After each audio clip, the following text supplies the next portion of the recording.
নমস্কাৰ, মই ৰিংকুমণিয়ে পোনপ্ৰথমে সকলোলৈকে মোৰ চেনেলটোলৈ স্বাগতম জনাইছোঁ। আজি মই আপোনালোকৰ মাজত শ্বেয়াৰ কৰিম এটা একদম থলুৱা অসমীয়াৰ ৰেচিপি, মাগুৰ মাছৰ লগত টেঙাৰ আঞ্জাৰ ৰেচিপি।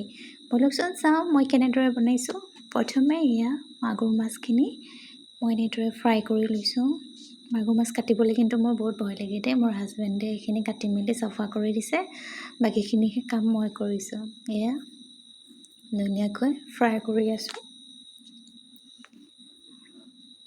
ফুল ফ্ৰাই নকৰোঁ, হাফ ফ্ৰাই কৰিম, কাৰণ মাছৰ জোলত দিব হ'লে আধা ফ্ৰাই কৰোঁকৈ দিলে বেছি ভাল হয়। সৰুতে মোক মায়ে আগত ঘৰত থাকোঁতে মায়ে মোক কুক শিকাইছিলে। নাজানো আৰু বাকীখিনি। এইফালে মই কাটি লৈছোঁ ভোল আৰু আলু, এইফালে পিঁয়াজ, এইফালে আদা ৰচুনৰ পেষ্ট। এতিয়া মাছখিনি ফ্ৰাই কৰা হৈ গৈছে। এতিয়া এইখিনি কাঢ়ি ল'ম। এতিয়া কাঢ়ি লোৱাৰ পাছত ইয়াতে দুটামান জিৰা গুটি, দুখিলা তেজপাত আৰু কাটি থোৱা পিঁয়াজখিনি ইয়াতে এতিয়া দি ভাজি থাকিম। দেখিছেনে, জিৰাবোৰ এটা দুটাকৈ ফুটিবলৈ হৈছে। এতিয়া ইয়াতে কাটি থোৱা মই পিঁয়াজখিনি, ইয়াতে দুটা পিঁয়াজ মই ব্যৱহাৰ কৰিছোঁ।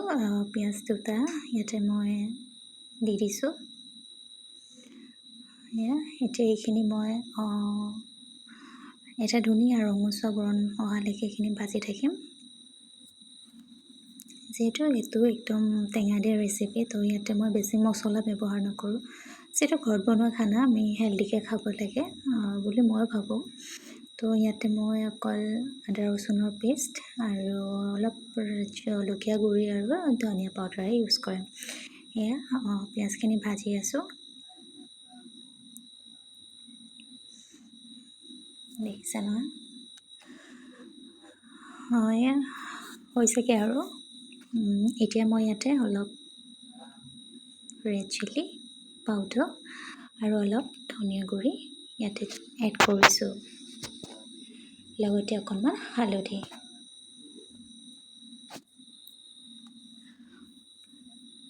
একচুৱেলি এই ৰেচিপিটোত মই টেঙামৰা পাত দি বনোৱা কথা নাছিলে, ইয়াতে ঔটেঙা দি বনোৱা কথা আছিলে। কিন্তু দুৰ্ভাগ্যবশতঃ যেতিয়া আমি বজাৰলৈ ওলাই গৈছোঁ, তাত আমি ঔটেঙা বিচাৰি নাপালোঁ। উপায়টো নাই, খাব যে মন গৈছে, সেইকাৰণে আৰু টেঙামৰাকে আনি পিনি বনাই দিলোঁ। আজি হ'ব আৰু কামটো চলাই দিম। এতিয়া আকৌ ধুনীয়াকৈ মছলাখিনি ভাজি ল'লোঁ। এতিয়াই দেখিছে নহয়, তেতিয়া ধুনীয়া ৰং এটা আহিছে পিঁয়াজৰ। এনেকুৱা সময়তে আমি ইয়াতে কাটি থোৱা শাকখিনি, যিখিনি ভোল আৰু আলু কাটি ৰাখিছিলোঁ মই, সেইখিনি ইয়াতে দি দিম। ইয়াতে মই 3টা ভোল ব্যৱহাৰ কৰিছোঁ, যিহেতু আমি থাকোঁ যোৰহাটৰ কোৱাৰ্টাৰত। আৰু কালি আমাৰ ঘৰলৈ ভাইটি গৈছিলে, তো মায়ে ভোল কেইটামান দি পঠাইছিলে বাৰীৰে, ঘৰৰ বাৰীৰ শাক খোৱাৰ মজাই বেলেগ। এতিয়া এইখিনি দি লাহে লাহে এনেকৈ মিক্স কৰি আছোঁ। যিহেতু 3টা ভোল যিহেতু বহুত বেছি হৈ গৈছে, একো চিন্তা নাই বাৰু। প্ৰথমে আপোনালোকে সৰহকৈ দেখি ভয় নাখাব, এইখিনি লাহে লাহে পমি একদমেই নাইকিয়া হৈ যাব। মই ভাজি আছোঁ ধুনীয়াকৈ, অলপ টাইম 4-5 মিনিট এনেকৈ অলপ ফ্ৰাই কৰি ল'ম তেলতে। এতিয়া মই ঢাকোন লগাই দিছোঁ। 4-5 মিনিট হোৱাৰ পাছত এতিয়া মই ঢাকোনখন উঠাই আকৌ লৰাই দিম অলপ। এনেদৰে আমি 10 মিনিটমান বা 12-13 মিনিটমান আমি এনেদৰে পানী নিদিয়াকৈ আমি ভোলৰ পৰা পানীটো ওলোৱালৈকে এনেদৰে ভাজি থাকিম।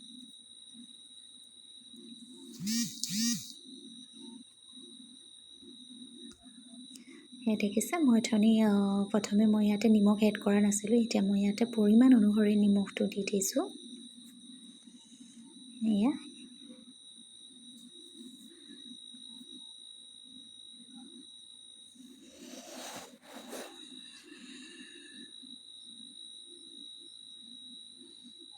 দেখিছেনে, মোৰ হাতত টেঙামৰা লৈ মই ৰেডি। ধুবলৈ মই হাতত লৈ আছিলোঁ। তেনেতে মোৰ হাজবেণ্ডে ক'লে কি এতিয়া মই টেঙামৰাখিনি দেখাই দিওঁ বুলি, মই দেখাই দিলোঁ আৰু। এতিয়া আকৌ 5 মিনিটমান ঢাকাৰ পাছত এতিয়া আকৌ দি চাইছোঁ, আকৌ লৰাই দিব। পানী এৰিছে আৰু ভোলৰ পৰা অলপ অলপকৈ। ইয়াতে মই বেছি পানী এড নকৰোঁ, কাৰণ ভুলৰ পৰাই অলৰেডি বহুত পানী ওলাইছে। এয়া দেখিলে নহয়, ধুই মেলি মই ৰেডি কৰি লৈছোঁ। এয়া কাটিছোঁ। মই এইবোৰ কাটি বহুত বেয়া পাওঁ, তথাপি উপায় নাই, খাবতো লাগিবই। এয়া কাটি মেলি ৰেডি। এতিয়া আকৌ 5 মিনিটমানেই হ'ল চাগে, 5 মিনিট 4 মিনিট আপোনালোকে সময় দিব। আৰু তাৰপাছত উলিয়াই চাইছোঁ, এয়া ভুলৰ পৰা যথেষ্টখিনি পানী এৰিলেই। আৰু বেছি পানী দিব নালাগে। আৰু আপোনালোকে আলু সিজিছেনে নাই চেক কৰি চাব। ইয়াতে যিহেতু মই কেঁচা জলকীয়া, শুকান জলকীয়া একোৱে এড কৰা নাছিলোঁ, সেইবাবে ঘৰতে থোৱা ভোট জলকীয়া, আচাৰৰ তেল আৰু ভোট জলকীয়া ইয়াতে এড কৰি লৈছোঁ। যিহেতু জ্বলাটো লাগিবই অকণমান খাবলৈ, জ্বলা নহ'লেতো সোৱাদেই নালাগে খাই, নে কি কয় বাৰু। এতিয়া এইখিনি মিক্স কৰাৰ পাছত হৈ গৈছে। এতিয়া মই চাইছোঁ আলু অলৰেডি সিজিছে মানে পূৰা সিজিলে। তো এনেকুৱা অৱস্থাতে আপোনালোকে গৰম পানীখিনি ইয়াতে এড কৰিব। ঠাণ্ডা পানী কিন্তু যোগ নকৰিব দেই, গৰম পানীহে দিব। মই গৰম পানীখিনি ইয়াতে দি দিলোঁ। এতিয়া আকৌ 5 মিনিট 6 মিনিটমানৰ কাৰণে এইখিনি ল' ফ্লেমত উতলিব দিম। এয়া দেখিছে নহয়, ইমান ধুনীয়া ৰং এটা ওলাইছে মোৰ যে টেঙাৰ লগত। মাছৰ আঞ্জা দেখিলে অট'মেটিকেলি মোৰ জিভাৰ পানী ওলাই পৰি আহে। আপোনালোকৰ হয়নি বাৰু তেনেকুৱা ক'বচোন। এয়া এতিয়া মই মাছৰ পিচখিনি ইয়াতে এড কৰি দিছোঁ। সেয়া আৰু যিহেতু প্ৰথম পিঁয়াজ যেতিয়া ফ্ৰাই কৰিছিলোঁ, তেতিয়া মই অলৰেডি অলপ আদা ৰচুনৰ পেষ্ট এড কৰিছিলোঁ। এতিয়াও অলপ বাকী আছিলে, এতিয়া মই এইখিনি ইয়াতে দি দিলোঁ। এয়া ফাইনেলি হৈছেগৈ। আৰু মই ইফালে বনাইছোঁ, সিফালে উৎপাত লগাইছে ভাত খাবলৈ, কাৰণ গোন্ধটো বহুত ধুনীয়াকৈ ওলাইছে ন, একদম নাকত চাগে আমনি কৰিছে। ভাত খাওঁকৈ চিঞৰি আছে। সেয়া হৈছেগৈ আৰু আলু সিজিলে। এতিয়া বাকী আছে অকল টেঙামৰা পাতখিনি ইয়াতে এড কৰিবলৈ। ফাইনেলি সেইখিনিও এয়া এড কৰি দিছোঁ ইয়াতে। বেছি নাই দিয়া, বেছি দিলে হয়তো বহুত টেঙা হ'ব পাৰে, সেইকাৰণে তাৰ জোখতে দিছোঁ। বেছি টেঙা হ'লেও খাই ভাল নালাগে, এতিয়া পৰিমাণ অনুসৰি হ'লেহে ভাল লাগে। এয়া হৈ গ'ল। ফাইনেলি আকৌ এবাৰ ঢাকোন লগাই দিলোঁ। এতিয়া এয়া চাওক, ফাইনেলি মাগুৰ মাছৰ আৰু টেঙাৰ যিটো ৰেচিপি একদম ৰেডি হৈ গৈছে।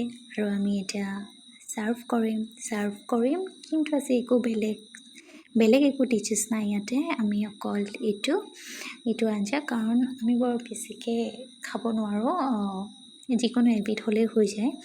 অকণমান আচাৰ বা পিঁয়াজ, তিয়ঁহ এনেকৈ কাটি ল'লে আমাৰ খানাটো হৈ যায়। এয়া ফাইনেলি হৈ গৈছে। আজি কিন্তু মই দোকানত একোৱেই বিচাৰি নাপালোঁ, না ধনিয়া পালোঁ, না ইমান ধনিয়া, না এই নৰ্মেল ধনিয়া, একোৱেই বিচাৰি নাপালোঁ। উপায় নাই আৰু এনেকৈ খাই দিব লাগিব। হ'লেও এনেকৈয়ে ভাল লাগে, টেঙা দিয়া যিহেতু। এয়া ফাইনেলি হৈ গৈছে। দেখিছে ইমান ধুনীয়া ৰং এটা ওলাইছে। ইয়াত মই বিলাহী এড কৰা নাই, বিলাহী নিদিয়াকৈও বহুত ধুনীয়া ৰং এটা উঠিছে। তো দেখিয়ে ভাল লাগিছে। আপোনালোকেও বনাই খাই চাব যদি। এয়া ফাইনেলি আমাৰ ৰেডি হৈ গ'ল। আমি ৰাতি আহাৰটো গ্ৰহণ কৰিছোঁ। Thank U.